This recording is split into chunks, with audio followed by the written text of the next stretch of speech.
အားလုံးကိုကျွန်တော်ရဲ့ Car Space ကနေနှွေးထွေးစွာပြန်လည်ကြိုဆိုပါတယ်ဒီကနေ့ကျွန်တော်ရဲ့ဗီဒီယိုလေးထဲမှာဆိုရင်တော့အထူးသဖြင့်ကျန်းစာကျောင်းမှာအဆင့်မြင့်ဓမ္မပညာအထူးသဖြင့်တော့ Master Level Doctorate Level မှာတက်ရောက်သင်ကြားနေတော့အကျောင်းသူကျောင်းသားများအတွက်ကိုယ့်ရဲ့ papers တွေကိုရေးတဲ့အခါမှာ assignment တွေရေးတဲ့အခါမှာ research လုပ်တဲ့အခါမှာဘယ်လိုမျိုးcommentaries တွေကိုအသုံးပြုသင့်တယ်လဲဆိုတာနဲ့ပတ်သက်ပြီးမှဝေမျှပေးသွားမှာဖြစ်ပါတယ်ဆိုတော့ပထမဆုံးအနေနဲ့ဒီနေ့ဗီဒီယိုလေးထဲမှာဖော်ပြပေးတဲ့ commentaries တွေကတော့ကျွန်တော်ရဲ့အကြိုက်ဆုံးဖြစ်တဲ့ commentaries ပဲဖြစ်ပါတယ်လူတစ်ယောက်နဲ့တစ်ယောက်ကအမြင်ချင်းကြိုက်တာချင်းမတူညီဘူးဆိုတဲ့အရာလေးကိုပထမဆုံးအနေနဲ့ပြောချင်တယ် commentaries တွေအများကြီးထဲမှာကျွန်တော်အခုဒီနေ့ဖော်ပြပေးမယ့် commentaries တွေကတော့ခုလောက်ရှိပါတယ်ဆိုတော့အဲ့ဒီခုလေးကိုကျွန်တော်ဖော်ပြပေးချင်တာဖြစ်ပါတယ်ပထမဆုံးအနေနဲ့commentaries တွေကိုမဖော်ပြပေးခင်မှာကျွန်တော်တို့ commentaries ကောင်းတစ်ခုကိုရွေးချယ်တဲ့အခါမှာဘယ်လိုရွေးချယ်ရမလဲပေါ့နော်ဒါကကျွန်တော်ဒီအထူးသဖြင့်တော့ master level ကျွန်တော်သင်တဲ့အခါမှာဒီလိုမျိုးတွေကျွန်တော်မသိခဲ့တဲ့အတွက် paper တွေရေးတဲ့အခါမှာကျွန်တော် commentary တိုင်းကောင်းမယ်ထင်ပြီးတော့မှကျွန်တော်ကိုးကားရေးတဲ့အခါမှာအထူးသဖြင့်တော့ဒီ research paper တွေရေးတဲ့အခါမှာတချို့ကျွန်တော်တို့ဒီအထူးသဖြင့်တော့ကျွန်တော်တို့ဒီprofessor တော်တော်များများက commentary reliable ဖြစ်တဲ့ commentary တွေကနေပြီးမှကိုးကားထားတာမရှိဘူးဆိုတော့မကြိုက်ပါဘူးပေါ့နော်ဒါကကျွန်တော်တွေ့ကြုံခဲ့ရတဲ့အတွေ့အကြုံလေးဖြစ်တယ်ဆိုတော့အခုကျွန်တော်ဒီဗီဒီယိုလေးထဲမှာဆိုရင်တော့ကျွန်တော်ဖော်ပြပေးမယ့် commentaries တွေကတော့အမတန်မှ very reputable reliable ဖြစ်တဲ့ scholars တွေကနေမရေးသားထားတဲ့ commentaries တွေဖြစ်တယ်ဟုတ်ပြီဘယ်လို commentaries တွေကိုရွေးချယ်တင်လဲပေါ့နော်ကျွန်တော်ကတော့အရေးဘူးရအဖြစ်၄ချက်ကိုကြည့်ပြီးမှကျွန်တော်ရွေးချယ်တယ်ပထမတစ်ခုကတော့အရန်ကိုလွယ်ကူရိုးရှင်းတယ်ကျွန်တော်တို့ဒီလေးလာမဲ့ဓမ္မဟောင်းပဲဖြစ်စေဓမ္မတစ်ပဲဖြစ်စေ scholar တွေပေါ့နာမည်ကြီးတဲ့ scholar တွေကိုကျွန်တော်သိတဲ့ scholar တွေချက်ချင်းအဲ့နာမည်တွေ့ပြီးဆိုတာ ਨੇ ကျွန်တော်အဲ့စာအုပ်ကိုကောက်ကိုင်းလိုက်ပြီးဖြစ်တယ်ဥမာဆိုပါဆိုကျွန်တော်တို့ဒီအထူးသဖြင့်ပေါ့နော်ဒီWBC လို့ခေါ်တယ် Word Biblical Commentary မှာကျွန်တော်မသိဘူးဒီ commentary မသိဘူးဒါပေမဲ့ကျွန်တော်ဒီscholar ကိုသိရပေါ့နော် Gordon Wenham ဆိုတဲ့ကနာမည်ကြီး Old Testament scholar ဖြစ်တယ်ဆိုတော့အဲ့လိုမျိုးကိုသိတဲ့ scholar တယောက်ပေါ့နော်သိခဲ့တယ်ဆိုရင်ကျွန်တော်အဲ့ဒီ commentary ကိုကျွန်တော်ချက်ချင်းနှစ်ခါမစင်စားဘဲနဲ့ပေါ့နော်ကျွန်တော် pick up လုပ်ပြီးမှကျွန်တော်အသုံးပြုပါတယ်ဒါတော့ကိုသိတဲ့နာမည် OT New Testament scholar တယောက်ကိုတွေ့တာနဲ့ကျွန်တော်တို့ချက်ချင်းကျွန်တော်တို့လွယ်ကူစွာဖြစ်အသုံးပြုလို့ရတယ်နောက်တစ်နည်းကတော့ဗာလဲဟုတ်ပြီကျွန်တော်တစ်ခါလေကြာရင်ကိုက scholar တွေအများကြီးရှိတယ်သူတို့ရဲ့နာမည်ကိုကျွန်တော်တို့မသိဘူးမသိတဲ့အခါကျကျွန်တော်နောက်ဒုတိယတစ်ဆင့်အနေနဲ့ဗာပြန်လုပ်နေဆိုတော့ကျွန်တော်တို့ဒီစာအုပ်လေးကိုလှန်လိုက်တယ်ဘယ် company ကထုတ်လဲသူရဲ့ publishing company ကဘယ်သူလဲပေါ့နော်ဆိုတော့အဲ့ဒါကိုကျွန်တော်ပြန် check တယ်ဆိုတော့ကျွန်တော်တို့ဘယ်လို company တွေက reliable ဖြစ်လဲဆိုတော့ကျွန်တော်တို့အထူးသဖြင့်တော့ Baker Academic Publishing Company ပြီးတော့မှ IVP Publishing Company ပြီးတော့မှ Artman's Publishing Company ပြီးတော့မှ Zodovan Publishing Company ပေါ့နော်ဆိုတော့ခုနကကျွန်တော်ဖော်ပြပေးတော့ဒီ Zodovan တို့ Artman's တို့ပြီးတော့မှ Baker Academic တို့တကယ့်ကို evangelical conservative scholars အများစုကနေပြီးမှရေးသားထားတဲ့စာအုပ်တွေ commentaries ကိုပဲထုတ်ပေးတဲ့တကယ့်ကို reliable ဖြစ်တဲ့သူတို့ publishing company တွေဖြစ်တယ်ပေါ့နော်ဆိုတော့ဘယ် company ကထုတ်တယ်လဲဆိုတာကိုကျွန်တော် scholar နာမည်မသိခဲ့ဘူးဆိုတော့အဲ့ဒါလေးကိုကျွန်တော်ပြန်ကြည့်ပါတယ်ဆိုတော့အဲ့ပုံမှာကြည့်ပြီးတော့မှကျွန်တော်ခွဲတယ်တကယ် academic level ထုတ်တော့ commentaries ဘယ်လိုpublishing company တွေရှိသေးလဲဆိုတော့ခုနကပြော Cambridge Press တို့ Oxford တို့ပြီးတော့မှတကယ် monographs တွေ serial လိုက်ထုတ်ပေးတဲ့တကယ်ကို scholarly level advanced level academic level မှာထုတ်ပေးတဲ့ monograph တွေကကျတော့ TNT Clark တို့ Braille တို့ဆိုရင်ဒါတကယ်ကိုအရန်ကိုကောင်းတော့ဒီ very academic level ဖြစ်တယ်ပေါ့နော်ဆိုတော့ဒီဟာလေးတွေကိုကြည့်ပြီးတော့မှကျွန်တော်တို့ခွဲခြားလို့ရတယ်ပြီးတော့မဟုတ်ပြီကျွန်တော်တို့ publishing company ကိုကျွန်တော်မကြည့်ဖြစ်ဘူးဆိုတော့နောက်တစ်ခုကကျွန်တော်ကြည့်လို့ရတာကပါလဲဆိုတော့ editor who is the editor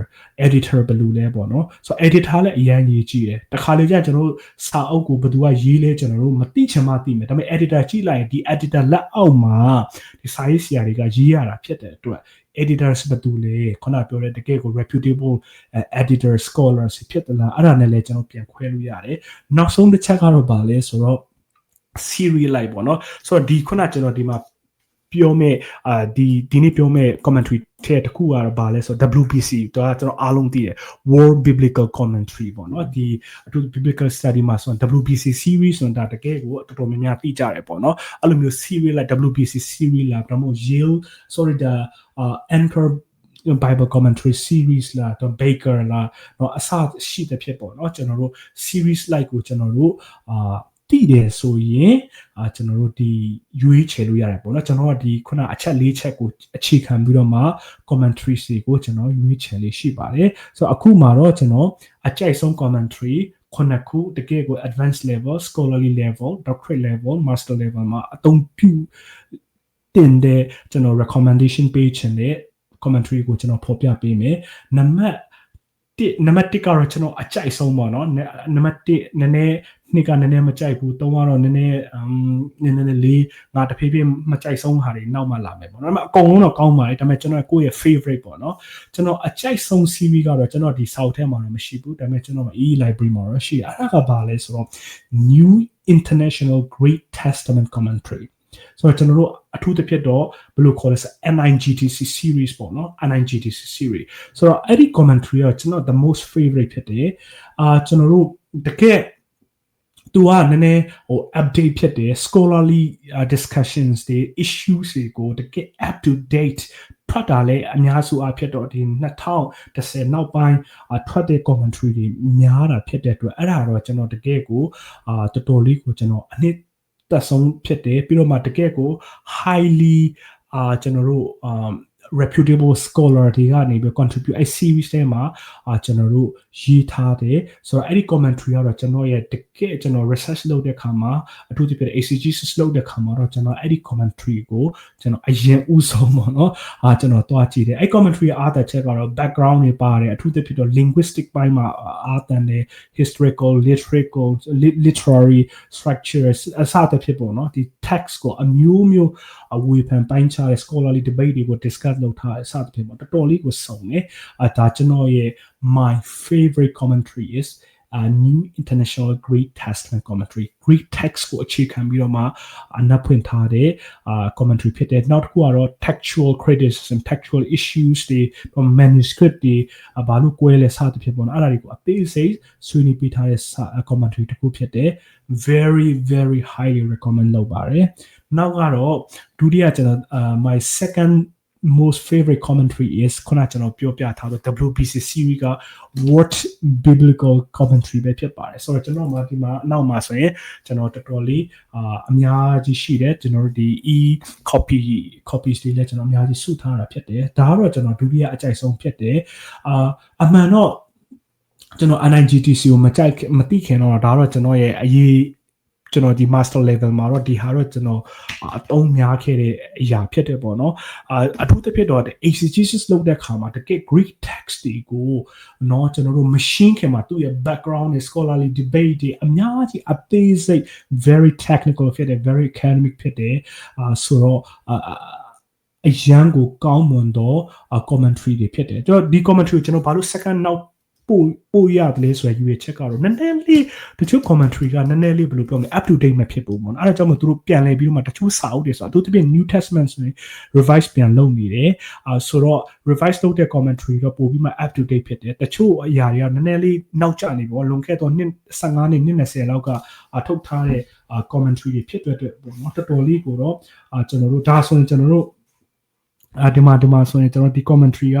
ဘယ်မှာထုတ်ထားလဲဆိုတော့ကျွန်တော်လက်ထက်မှာဆိုရင်1989นะဆိုတော့တော်တော်လေးကြာခဲ့ပြီပေါ့နော်ဆိုတော့နောက်ဆုံးအများစုပြန်ထုတ်တာက1983ဆိုတော့ revise လုပ်ထားတဲ့ဟာကတော်တော်လေးကိုကြာပြီဆိုတော့ကျွန်တော်တို့2000 above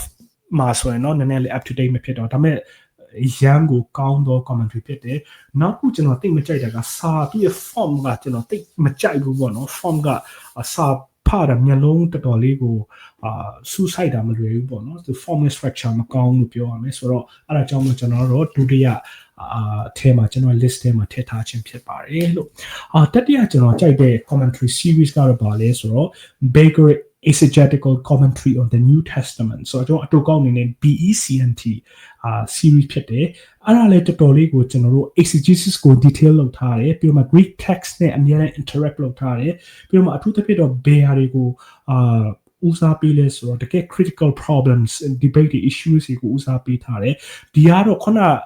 ကျွန်တော်တို့တကယ် NIGTC နဲ့ WBC လောက်တော့နည်းနည်း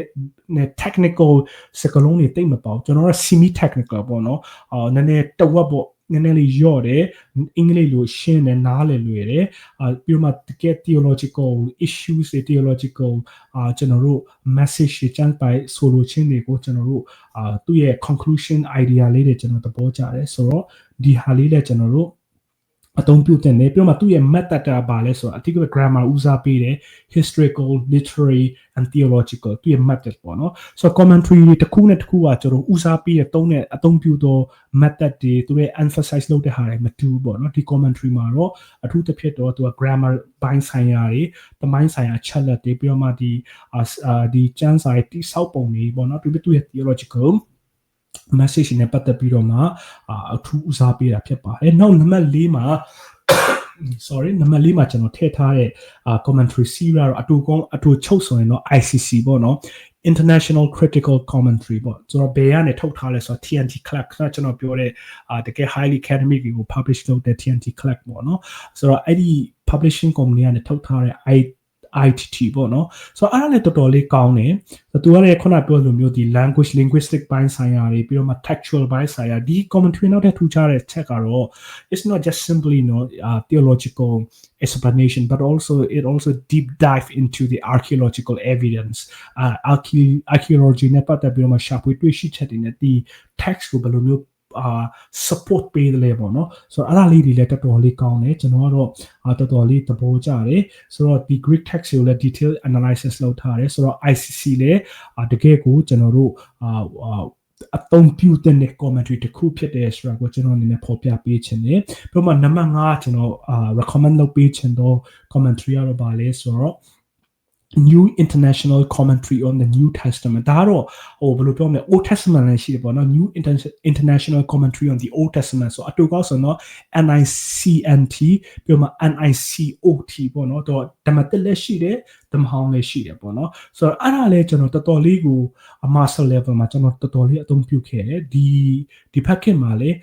ကျွန်တော် doctorate level မှာလည်းအသုံးပြုနေစေပေါ့နော်ဒါမဲ့ကျွန်တော်ပို့ပြီးမှကြည့်တာတော့ revise အသစ်ပြန်လဲထုတ်ထားတော့အရာတွေကပို့ပြီးမှ up to date ဖြစ်တယ်ဒီ commentary လည်းနည်းနည်းတော့ကြာခဲ့ပြီပေါ့နော်အဲဒါကြောင့်တချို့အရာလေးတွေက up to date မဖြစ်ဘူးပေါ့နော်အမှန် theological issues တွေကို deal လုပ်တဲ့အခါမှာတော့ up to date မဖြစ်တဲ့အရာလေးတွေကျွန်တော်တွေ့ရတာဒါပေမဲ့လည်း is still very useful အရင်ကကောင်းတယ်ကျွန်တော်နောက်ထပ်ရှိသားတဲ့ commentary တစ်ခုဖြစ်တယ်ပြောမှဒီ commentary series ကတော့ New International NICNT လို့ပြောမိဆိုတော့တကယ်ကို evangelical scholars အများစုရေးသားထားသော commentary ဖြစ်တဲ့အတွက်အမတန်မှကို theology ဘိုင်းဆိုင်ရာမှာစိတ်ချတယ်ပေါ့နော်တကယ်အရင်ကောင်းတဲ့ commentary တခုဖြစ်တယ်ပြီးတော့မှနံပါတ်6မှာကျွန်တော် message ပေးချင်တဲ့ commentary ကတော့ပါလေကျွန်တော်လက်ထဲမှာရှိတယ်ကျွန်တော် exegetical commentary on the New Testament ECNT လို့ခေါ်ရပါတော့ဒီမှာကျွန်တော်လက်ထဲမှာကင်ထားတယ်သူက Old Testament လည်းရှိတယ်ဆိုတော့အရင်ကိုကောင်းတယ်ဘာလို့ကောင်းလဲဆိုတော့ကျွန်တော်တို့ကျမ်းစာကို exegesis လုပ်တဲ့အခါမှာဘယ်လိုပုံစံ exegesis လုပ်လို့ရတယ်လဲပေါ့နော်ဒီ exegesis လို့ပြထားတယ်ဒီမှာဆိုကျွန်တော်တို့သူ့ရဲ့ outline နဲ့ structure တွေကို detail လုပ်ပြထားတယ်เนาะဆိုတော့သူ့ရဲ့ main idea ကို summarize လုပ်ပေးထားတယ်ပေါ့နော်အစသဖြင့်ဒီ comment tree set တော်လေးကိုကောင်းတယ်တော့တကယ်ကျွန်တော်ကတော့ semi technical လို့သုံးချင်တယ် not very highly academic but it gives you all the basic information that you need တော့တကယ်ကိုအရင်ကောင်းတယ်ခုနကတကယ် highly commentary တွေနားမလည်ဘူးဆိုရင်ဒီလို commentary တွေကိုနည်းနည်း step down လုပ်ပြီးတော့မှကြည့်ပြီးတော့မှနည်းနည်းနောက်တစ်ဆက်အနေနဲ့တွားတဲ့နေပေါ့နော်အထူးသဖြင့် master students တွေအတွက် very highly recommend ဖြစ်တယ်တကယ်ကို exegetical commentary on the New Testament ဖြစ်ပါတယ်လို့ဒါကျွန်တော်တကယ်ကိုအရင်သဘောကျတယ် commentary ဖြစ်တယ် very conservative evangelical scholars ရေးသားထားတဲ့commentary series တစ်ခုဖြစ်ပါတယ်လို့ပြီးတော့မှကျွန်တော်တို့နောက်ထပ်နံပါတ်9မှာကျွန်တော်ရှိမှာတော့မရှိဘူးဒါပေမဲ့ကျွန်တော်ပုံလေးနဲ့ပြပေးမယ်ပေါ့နော်နောက်ထပ်ကောင်းတဲ့ commentary တခုကတော့ဗာလဲဆိုတော့ the Pillar New Testament commentary ဒါတော့သူကဓမ္မသစ်ပဲရှိတယ်ပေါ့နော် PNTC လို့ခေါ်တယ်သူရဲ့ series editor ကတော့ Day Carson ဆိုတာကျွန်တော် biblical study ကျောင်းသားတွေတော်တော်များသိတယ်အရင်က very နာမည်ကြီးတဲ့ scholar ဖြစ်တယ်သူကတော့ဒီအထီးဒီယာပေါ့ကွာ Trinity Evangelical School ဖြစ်တယ်ဆိုတော့တကယ်ကိုနာမည်ကြီးတဲ့scholar ဖြစ်တယ်သူကတော့ ဒီ Pillar New Testament commentaries ဆိုလဲတော်တော်လေးကိုကောင်းတယ်ခုနပြောတဲ့ဒီသူ့ရဲ့စာအရေးသားပိုင်းကတော့ဒီနည်းနည်း semi technical ဖြစ်တယ်လွယ်ကူတယ်နားလည်ရလွယ်တယ်ဒီတကယ်ကျွန်တော်ကျမ်းစာနဲ့ပတ်သက်ပြီးတော့မှအရေးကြီးတဲ့ theological discussions တွေ issues တွေကိုရှင်းပြထားတယ်ပေါ့နော်ဒါလည်းကျွန်တော်တို့ကိုယ့်ရဲ့ research မှာအသုံးပြုတဲ့နောက်ထပ်commentary ကောင်းတစ်ခုဖြစ်တယ်ဆိုတာကိုကျွန်တော်အနေနဲ့ပြောချင်တယ်ဆိုတော့ဒီခုနှစ်ခုထဲမှာတော့ကျွန်တော်ရဲ့ my favorite commentary is NIGTC New International Greek New Testament Commentary second is ကျွန်တော်ခုန Word Biblical Commentary ပေါ့နော်ဒါကတော့ကျွန်တော်အကြိုက်ဆုံးနေဖြစ်တယ်တယောက်နဲ့တယောက်တော့မတူဟုတ်ပြီဆိုတော့ဒီ commentary စီအပြင်ကိုဒါကခုနကျွန်တော်ဖော်ပြပေးထားတဲ့ commentary စီက Western context မှာရေးထားတဲ့ scholar တွေဖြစ်တယ်နော်ဟုတ်ပြီကျွန်တော်တို့တကယ် higher level education မှာကျတော့တကယ် theological study မှာ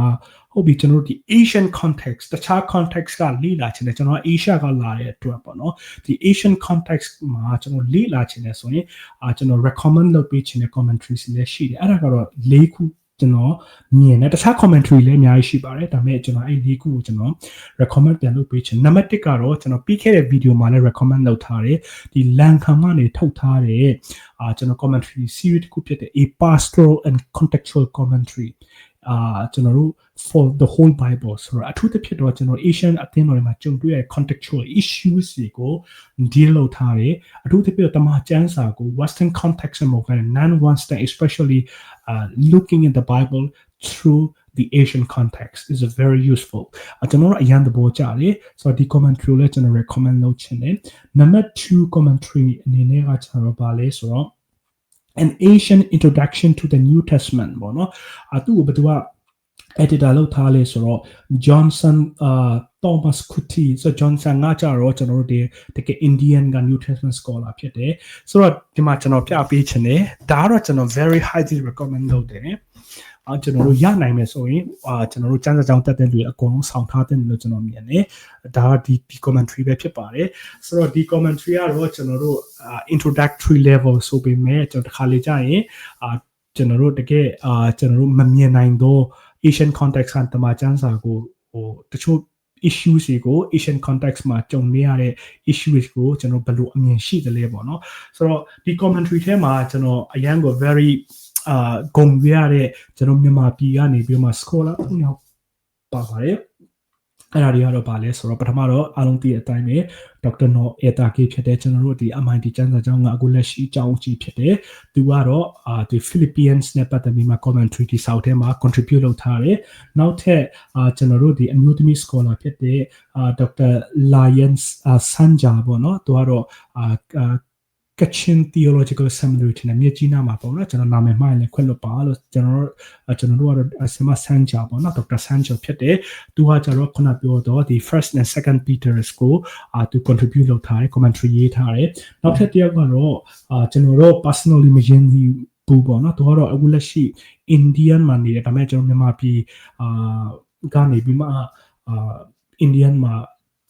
ဒီချောင်းနေလို့ကျွန်တော်ခန့်မှန်းနေပေါ့နော်ကျွန်တော်မှားရင်လည်းမှားမယ်မှားရင်လည်းခွင့်လွှတ်ပေးပါအဲ့ဒါကတော့ဒေါက်တာထောင်းchair ချုံနှင်းပေါ့နော်ကျွန်တော်အတန်ထွက်မှားရင်လည်းခွင့်လွှတ်ပေးပါသူကတော့ Philip Philemon ကိုသူ commentary ရေးထားတာဖြစ်ပါတယ်ဆိုတော့တကယ်ကိုအမတမဂုံစရာကောင်းတယ်ဆိုတော့ခုနကကျွန်တော်မြန်မာပြည် context နဲ့လေဒီလို Philippines တို့ခုနက first Peter ကျွန်တော်တို့ဘယ်လိုဖတ်လို့ရတယ်လဲပေါ့နော်ဒါအရန်ကိုကောင်းသော commentary တစ်ခုဖြစ်ပါတယ်လို့နောက်ထပ် commentary number 3 commentary ကတော့ဗာလဲဆိုတော့ဒါတော့ကျွန်တော်မြန်မာပြည်မှာရှိခဲ့တယ်ပေါ့နော်အခုလက်ရှိကျွန်တော်မှမရှိဘူး South Asia Bible Commentary ပေါ့နော် the editor တော့ကျွန်တော် Asian context မှာနာမည်ကြီးတဲ့ scholar ဖြစ်တဲ့ Brian Wintle ပြီးတော့မှအဲ့ထဲမှာOD editor ကတော့ကျွန်တော်တို့သိတယ်ဒါ science ကျမ်းစာကျောင်းက India က science ကျမ်းစာကျောင်းကအင်းတော့သူ academic thing ဖြစ်တယ် Dr. Haviller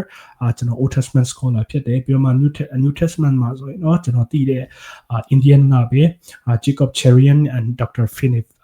Finney Philip ပေါ့เนาะဆိုတော့ဒီဟာတွေကနာမည်သူ Asian context မှာနာမည်ရတယ်ဆိုတော့သူတို့ကနေပြီးမှ contribute လုပ်ထားတာဖြစ်တယ်ဒါလည်းကျွန်တော်တော်တော်လေးကိုကောင်းတော့ကျမ်းစာတအုပ်လုံးကိုကိုအနက်ဖွင့်ထားတော့ commentary တခုဖြစ်တယ်ဆိုတော့ where you passion တဲ့နေပြီးတော့မှဒီ3ခုကတော့ပေါ့နော်ကျွန်တော်တကယ်ကိုhighly recommend လုပ်ချင်တယ်ဘာလို့လဲဆိုတော့တခါလေကျန်စာကကျွန်တော်တို့ western context နဲ့ပဲကြည့်တဲ့အခါမှာကျွန်တော်တို့ကသူတို့ရဲ့လွှမ်းမိုးမှုတွေနဲ့ကိုယ့်ရဲ့ own context မှာ apply လုပ်တဲ့ခါမှာပေါ့เนาะကျွန်တော်ခက်ခဲတွေရှိတယ်ဒါပေမဲ့အဲ့လိုကိုယ့်ရဲ့ own context က scholar တွေကနေပြီးမှဒီလို issues တွေကိုဘယ်လိုကျွန်တော်တို့မြင်လို့ရတယ်လဲဘယ်လိုနားလည်လို့ရတယ်လဲဘယ်လို apply လုပ်လို့ရတယ်လဲเนาะအဲ့လိုမျိုးရေးတဲ့အခါမှာကျွန်တော်အမြင်ပွင့်လာတယ်အများကြီးရှိတယ်ပေါ့เนาะဒါကတော့ခုနကျွန်တော်ပြောတော့ဒီ7 reliable commentaries အပြင်ကိုနောက်ထပ်မတူညီတော့ non-western perspective ကနေကျမ်းစာကိုလေ့လာခြင်းနဲ့ဆိုတော့ခုနကျွန်တော်ဖော်ပြပြီးတော့ဒီ commentary 3ခုကတော့တကယ်ကိုအမတန်မှကောင်းသော commentary တွေဖြစ်တယ်လို့ကျွန်တော်အနေနဲ့ပြောချင်ပါတယ်ဆိုတော့ဒီလိုဗီဒီယိုလေးကိုအစားကနေစောင့်ကြည့်ကြည့်ရှုပေးတဲ့အတွက်အရင်ကိုကျေးဇူးတင်နေဆိုတော့မိတ်ဆွေအနေနဲ့ကိုကြိုက်တဲ့တော့ commentary တွေရှိတယ်ဆိုတော့ကျွန်တော်တို့ comment box ထဲမှာဝင်ရောက်ဆွေးနွေးလို့ရပါတယ်အားလုံးပေါ်မှာဖျားသခင်ရဲ့ညီသက်ခြင်းရှိပါစေ